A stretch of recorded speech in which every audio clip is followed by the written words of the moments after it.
வேல் முருகனுக்கு அரோகரா, வள்ளி தேவயானை சேனைக்கு அரோகரா, என் பெருமானுக்கு அரோகரா. சஷ்டி திதி நாட்களில் விரதம் இருப்பவர்கள் என்ன செய்யலாம் என்று ஃபர்ஸ்ட் நம்ம பார்ப்போம்.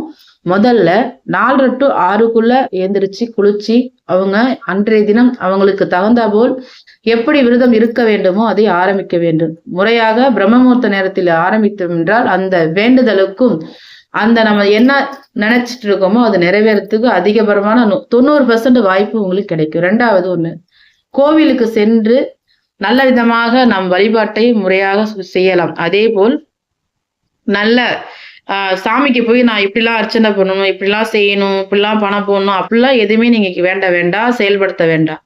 உங்களால முடிஞ்ச நல்ல எள்ளு எண்ணெய் வாங்கிட்டு போய் நல்லெண்ணெய் வாங்கிட்டு போய் தீபம் ஏற்றி, அதாவது புது அகலை வாங்கி அதுல தீபம் ஏற்றி வழிபட்டுவாங்க. அடுத்தவங்க வாங்கி வச்ச விளக்கல போயிட்டு நீங்க விளக்கேத்தி வழிபடுறதை விட சஷ்டி திதி நாட்கள்ல பொதுவான விளக்க வாங்கி அது கழுவி மஞ்சள் குங்குமம் எல்லாம் வச்சு அதை விளக்கேத்தி மனதார எதையும் சிந்தனை பண்ணாம ஆலயத்துல உட்கார்ந்து நீங்க உங்களோட மனதார வேண்டி கொள்ளலாம்.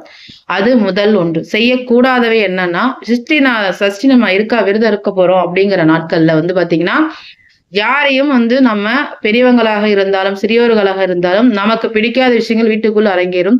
அந்த நாட்கள்ல நம்ம 4:30 to 6+ காலையில அதுல இருந்து மாலை 6 மணி வரைக்கும் நம்ம யாரையும் மனதை நோகப்படியாக எந்த விஷயமும் பேசக்கூடாது, எந்த காரியங்களிலும் ஈடுபடக்கூடாது. நம் உள் உணர்வுக்கே தெரியும் இது தவறு இல்லை, இது நல்ல விஷயம்னு நம்மளுக்கு ஆண்டவன் அறிவு கொடுத்துருக்கோம். அப்படிங்கும் போது நம்ம விரதம் இருக்கும்போது இது தவறுங்கிறத மனதில் உறுத்தும் அந்த விஷயத்தை செயல்படுத்தக்கூடாது.